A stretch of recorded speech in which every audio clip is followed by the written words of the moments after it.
We actually have a lot of questions, and I'll start with one I think is quite timely, both with the historiography and just with the document that you shared with us.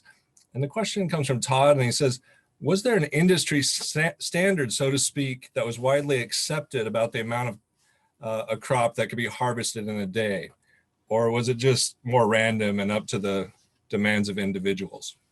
So like for an individual, I'm imagining is the idea. Yeah, I think like per enslaved right. person. Yeah. Yeah. So this is actually one of the more recent developments, as Denver's pointing to, and some of the literature on slavery. I think that the short answer is that it's the standards for instance, picking cotton would have come from a combination of sort of like random slave owner whim and measurement, assessment. So Charles Ball, one of the other things that he tells us in his narrative is that he's sent into the Deep South, and on his first day in a plantation, they don't tell him what he's supposed to do. They just put him out in a field and say, go and pick this cotton. And what they do is measure at the end of the day, they weigh how much cotton he has collected. And they go from there, they take that as a baseline for what he could do. And so the next day, Charles Ball is expected to pick that same amount. And if he doesn't pick that same amount, then he's likely to be punished. He's likely to be whipped. Subsequently, Charles Ball is compelled through violence and through threats to pick more cotton. So on day one, he picks 50 pounds of cotton. Day two, he makes it back to 50. Day three, maybe he gets up to 55. Day four, the slave owner says, Charles Ball, tomorrow your quota is 75 pounds of cotton. And his job is to do it. And if he doesn't do it, he will be whipped until he does. And so the literature tells us, and the sources tell us, that slave owners were increasingly ratcheting up their expectations of what enslaved people should do. And they were using this, and this is again to that point too about labor that was extracted through violence. They were using both the physical act of whipping and the threat of that whipping to try to increase and intensify the amount of work that enslaved people would do on a given day. And this is something that the quota thing comes up in the Sally Smith source as well. Thanks for that question. Yeah, absolutely. Good question. And imagine that maximized by 4 million people. I mean, it's right. Exactly right. And 50 pounds is I think not a very high, a very large amount. I think that was on the low end for a day. So we have an environmental history question. This is very cutting edge from Justin about the role that the deterioration of soil or land might have played in relocating enslaved people. So the deterioration of soil.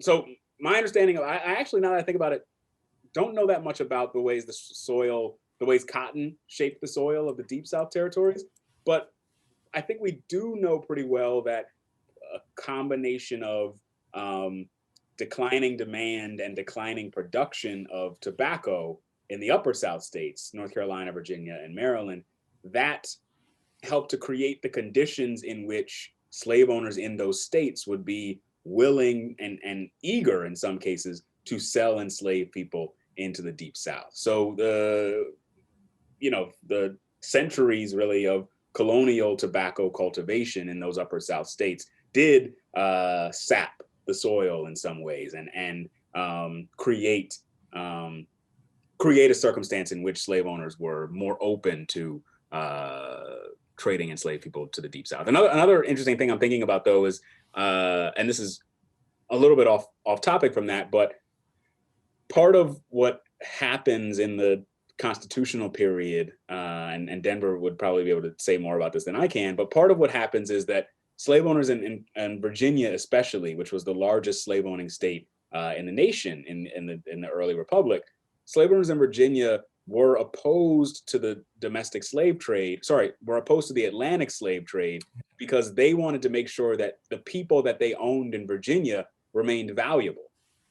And so if you cut off the Atlantic slave trade and you cap in that way the number of enslaved people in the country, then the value of their enslaved people in Virginia continues to go up. So they helped to create the circumstances in which they could make really big profits from selling enslaved people. And the states became a sort of exporters of enslaved people in some ways, those upper South states. Yeah, and that's the conceit in Jefferson's grievance against slavery in his original draft of the Declaration of Independence, is that it's about the slave trade, and right.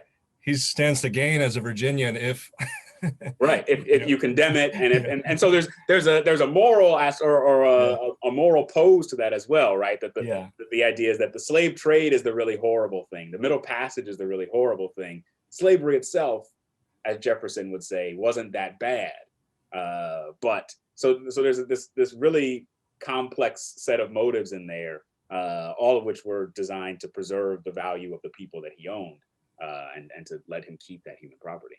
Absolutely. So talk about an awkward transition. I have a question here from Elizabeth, speaking of Jefferson. And she writes, when slaveholders fathered children with enslaved women, how often, if ever, were the kids embraced by the slaveholder as an heir, or I guess just even as their kin? My sense is that would be very, very rare. One thing that I'm thinking of, I was just teaching Walter Johnson, Soul by Soul, yesterday with a group of undergrads, and that's a book about the slave market in New Orleans and about the culture of slave buyers and slave traders. And one of the examples that always sticks out to me in that book is a slave trader named Theophilus Freeman, who was sort of one of the things that he did and was known for, a New Orleans slave trader. He was known for living with his mistress, who was an enslaved African-American woman. And part of what he did was sort of flaunt this relationship in a way of saying, like, I am above your social or cultural standards about interracial sex and interracial ties between men and women. So I suspect that that kind of case might have yielded for Theophilus Freeman children with whom he had a relationship. But I say that to say, and I bring up that example to say, like, Theophilus Freeman is memorable to me, and I think was notable at the time because he was so rare in terms of his openness in that relationship with an enslaved woman. And so I think that the case of accepted children born from enslaved women would have been very, very rare as well. Mm-hmm, mm-hmm. Yeah, no, I think that's right. Well, we'll save some of the other questions on the other end of the breakout rooms, but why don't you tell us a little bit more about the documents that you've chosen, and then a question or two for the teachers to think about with them. Yeah, so there are two sources that I've chosen. One is, I think, probably familiar to many of y'all, the description from Frederick Douglass of a fight with Edward Covey. So this is coming from Douglass's narrative, which was published in 1845, one of the most famous and at the time most popular, I guess I would say, slave narratives. And what Douglass is telling us in this moment, or so just the lead up to this moment, Douglass is living in slavery in Maryland. He's in his late teens, and he has been sent to a man named Edward Covey, who has a reputation as a breaker. Covey's job is to make enslaved people controllable. And the way that he does that is by beating them and brutalizing them in order to crush any oppositional impulses that they might have. And so Douglass is held by Covey and brutalized by Covey and decides one day to respond. So when you're reading Douglass, a couple of things you might think about. I guess I wonder, the way that I would like to think, or have y'all think about this, is like, what's the significance of this fight with Edward Covey? And there's multiple ways you might think about that. What is the fight? What's the significance? What does the fight mean for Douglass? What might the fight mean for Covey? And then ultimately, what is the significance for us? What might it mean for how we think about slavery? how we think about power dynamics between enslaved people and slave owners or overseers or hirers in this case.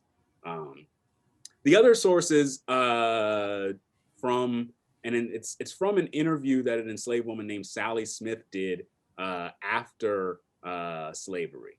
And Sally Smith was enslaved in Louisiana and describes essentially running to the woods, hiding out. And we don't have that much else from Sally Smith, but I think this is a really interesting way to just see some of the different things that enslaved people were doing in their lives, things that slave owners clearly did not want.